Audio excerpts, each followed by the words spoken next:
Hello, wonderful people again. This is Fidelis striking again. I'm happy and I want to thank all of you for your continued support. Now we are at almost 1/3 subscribers and I am loving the progress. So let us keep it up, let us keep growing because that is what we have to do. I am humbled by your love and your responses. Let us continue subscribing. Just go and hit the subscribe button and let us grow together. So today I want to discuss about inflation. I know you've heard people talk about inflation. What is this inflation? The inflation has dropped from 9% to 2% to 3%, So basically, inflation is a reflection of the change of prices of basic commodities. And it's always calculated the current year minus the base year prices all over the base year price. So for example, let's take a common good like men's flour. Let's say last year a men's flour was going at 150 shillings. This year a men's flour is going at 200 shillings, right? To calculate the inflation, we just take 200 minus 150 over 150. So that is 50 over 150 times 100. That will give you the rate of inflation. But now, it is a combination of all commodities. It cannot just be one commodity. It's an average of all the commodities that are consumed within a financial year or within the base year in question. So that is what we call inflation. It can go high or go down depending on the production levels of a country, the consumption levels of a country, and the disposable income the citizens have for any given time, at any given, situation. Yeah. So mine is just to talk about two issues that are very critical to inform what really, makes inflation. And there are two factors which affect inflation, and we call them cost push factors and demand pull factors.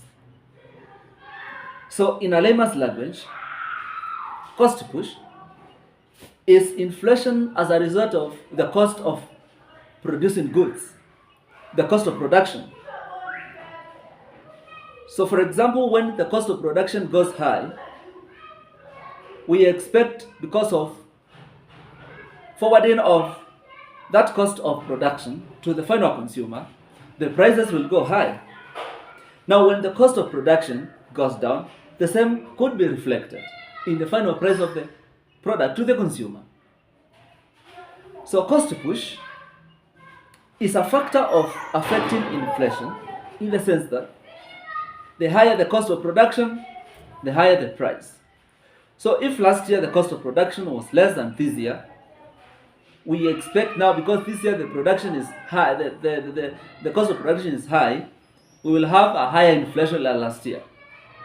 Now if this year has a lower cost of production than last year, or in the base year in question, then we expect to have a higher, or rather a lower inflation rate. Look, government should make policy to safeguard the consumer, but ensuring that they reduce the cost of production. So the government therefore can inject something or money in the production process through subsidization or incentivizing, so that the cost can go down and the final cost of the product or the final price of the product then will be low. That is one way. Demand push or demand pull is now where, because of increased salaries, because of a higher disposable income,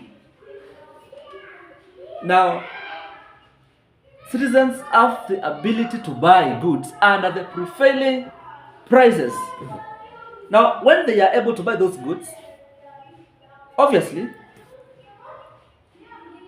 we say the law of demand says that when the prices go down, demand increases. But when the prices go high, demand decreases. Now, let us hold those factors ceteris paribus. Constant. Let us hold them constant. Even if you bring 3 people selling tomatoes, and there's only one buyer for those tomatoes, what happens is that the sellers will lower the price of tomatoes, and the one who lowers them the most will get the customer. Now, take a case where we have one seller and 5 buyers. The seller can raise the price as they wish, and the customer who has the ability and the will to buy will buy. That is economics. So, demand pull inflation means that prices of commodities increases because of the demand power of the consumers. Okay? Here we have people who really want to consume. They are ready to buy. Now we have limited amount of goods. So what happens is that then the sellers increases their prices, so that then they get the highest profits because consumers are willing to buy. So the one who has the highest ability to buy then will buy at whatever price. That is it. So now, what are the effects of low inflation and high inflation? So what is the optimal inflation, first of all, for Kenya? For me, Kenya should have an inflation of not less than 3%. For some reason, it cannot go beyond 3% downwards. Should not be 2%. Because when the inflation is very low, that means that the ability of people to consume is not there. There is no demand for goods. So when the demand for goods has diminished, what happens is that then the prices will go down so that the available customers can afford them.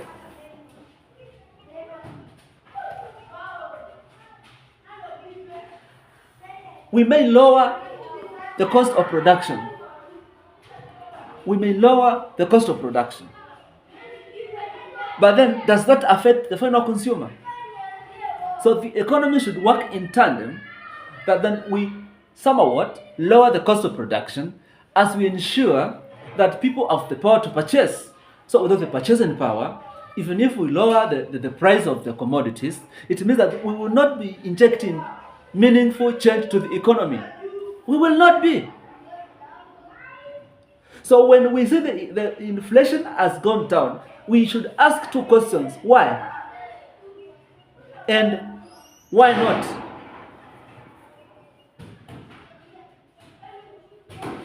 Is the inflation low because people cannot buy? And I think that answers the Kenyan equation. People do not have the disposable income to make purchases. They have no purchasing power. That's the point.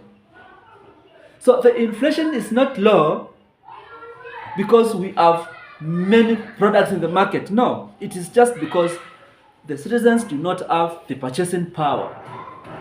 That could be the reason. And I think that's the reason in Kenya. We may talk about low prices, but low prices then should be accompanied by a present disposable income. Every citizen should be feeling like they want to consume, they want to buy goods, but they are not buying. Why? Because they have not the power to buy, they have not the purchasing power. So that is what we must talk about. A balanced economy, an economy that is growing, should produce goods which are enough or even not enough for the consumers to buy, so that we keep increasing the production as we keep on ensuring that people have money to buy. They have the power to buy. They have the purchasing power. That is how we grow an economy. Control the cost of production. Alright? At the same time, let people be able to afford the available goods at the prevailing, market prices. So that now, if the consumers consume the products already in the market, that means then there will be more production. All right? As we continue to ensure that people can purchase, and we ensure that we control the cost of production, that is called the optimal level of production. Because we are producing what the consumers can feed, and really we have made a deliberate and a very intentional effort to ensure that in both cases we have controlled cost push, we have controlled demand pull, because then our inflation will stabilize. That's how we stabilize inflation. We cannot stabilize inflation by only subsidizing or only by incentivizing. No. We have to incentivize, we have to subsidize, but on the other end, ensure that the people have disposable income. They have the purchasing power. So, and if the prices have to increase, they increase not because the demand is too much, but because it is economy which has expanded. Because of, obviously, we don't expect to buy a product the same price as it were 10 years ago. That cannot work, because we are growing the economy, our GDP is growing. But if that happens, then we are stagnating. So the government should ensure that the cost of production is controlled, is at optimal level, and again ensure that we have money at the pockets of the people. And that's how we grow the economy in all sectors. Thank you very much. That is my take. That is my corporate perspective. And once we do that, our economy will boomerang, and we'll be having a fantastic country to be happy about and to be proud about. So thank you, Fidel here. Thanking all of you for watching this video.